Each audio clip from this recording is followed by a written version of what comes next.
Hello everyone and welcome back to another episode of Starbrick 7. A bunch of you guys have been wanting to see some of my builds that I've been doing in my free time, or just other small mods, or just some mini sets that I've made in the past. So in this video I'm going to be showing off every single one of those builds, or pretty much everything that I've built in the past or present.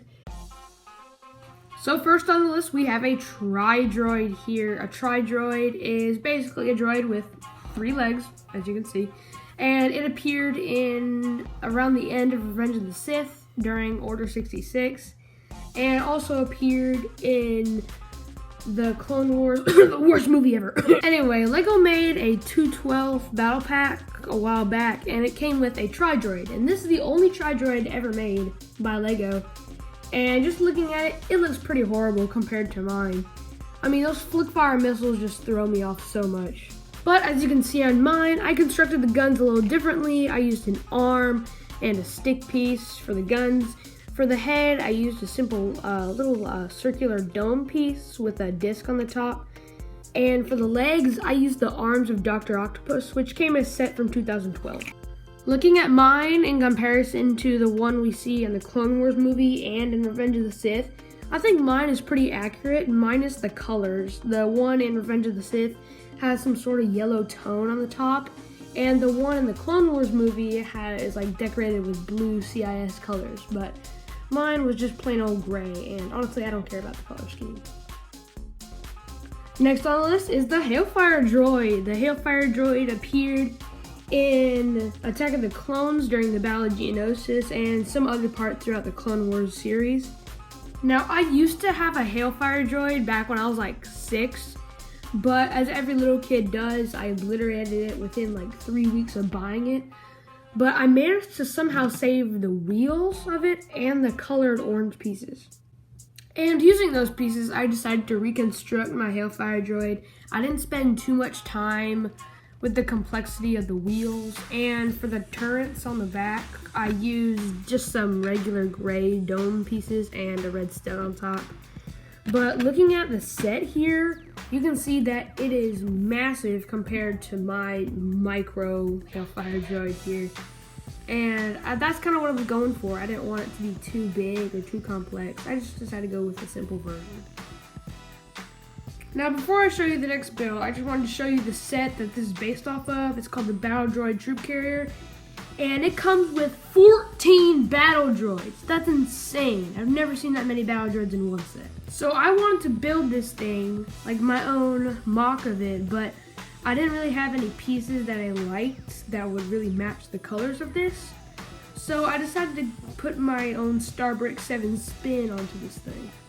And here it is. You may have seen this on the intros to some previous videos, but I wanted to make this, but I didn't really have any of the pieces, as I said before, so I decided to give it some really big wheels just to make it look really cool. The bed of this truck is massive, able to hold a lot of battle droids, and I think that's what we're gonna do. Let's fill this thing up with battle droids. Boom! Fill with battle droids. Now we can see that this thing could hold a lot more, but I just chose not to put more battle droids in because it's just really hard to stick these guys onto the plate. And I even have a pilot droid that I managed to put into the driver's seat. So now these battle droids can head into battle on the plains of Naboo. And finally, my personal favorite build, the Bank Tank. Now this cannon part is based off of the AAT that we got a while back.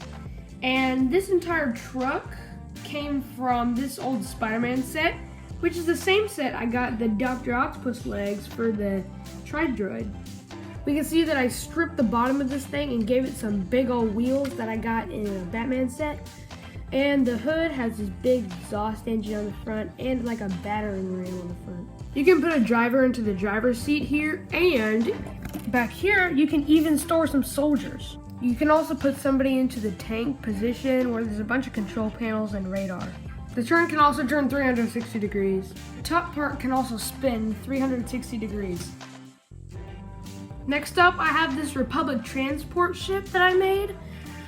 This front cockpit piece is from an old Imperial transport that came out, I don't know when, but it's really old. These bat green pieces came in this set right here, and it was part of the little garage area.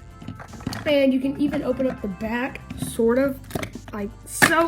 Oh no. Okay, so it needs a better opening mechanism, but you can see you can fit some soldiers inside the back of the ship. I hate brown pieces so much. What's holding this thing together is a brown piece with a crack in it. I made an Imperial Star Destroyer out of some spare pieces, and I think it actually looks a lot better than microfighters. It lacks detail, sure, but it's still really simplistic, and it'd be good for some faraway shots in like a stop motion film or something. I also made a pretty cruddy looking Republic Venator here. Don't look the best, but these pieces right here look really cool. I'm not sure where I got them from, and they're printed too. And we also have these two towers on the sides, which I think is really accurate to the Republic Venator.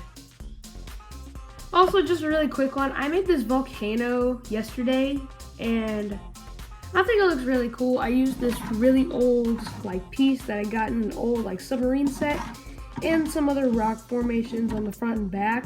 But what I really like is the lava and how I made it. It kind of runs down into this pool below it. And you can also see I used some random pieces for it spewing out of the volcano and spewing upward too. Y'all remember that set I showed you earlier, right? The one that was in what's left of that. Well, if you look in the top here, you can actually see that there's an old like firefighter helicopter putting out the fire. And I actually still have this helicopter, but I remodeled it into an airplane, and I think I did a really good job. This thing has a lot of detail. It's held very securely to the wings, and it's very dusty because it's very old, and some of the white pieces are starting to yellow a little bit. But this thing still is like, works like a helicopter. You can fit somebody into the cockpit here. Now let's see if it can fly.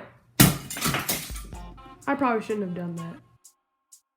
And finally, this thing. I can explain what this is, but you just gotta let me. So, me and my friend had this like build challenge a while back, where we had 10 minutes to build like a giant killer robot thing, and this is how his turned out. I destroyed mine, but I kept his due to his request, and honestly I don't think it looks too bad. It's got this weird like grinder thingy in the back, and also some cool big tires. He was unable to finish his robot in a mere 10 minutes, but he did add one of his arms, and it has a shark on it, which is pretty neat. Then in the back here, we can fit a minifigure right here just to sit in the cockpit, and he's actually pretty well protected. There's also a spot right here where the minifigure can hide in.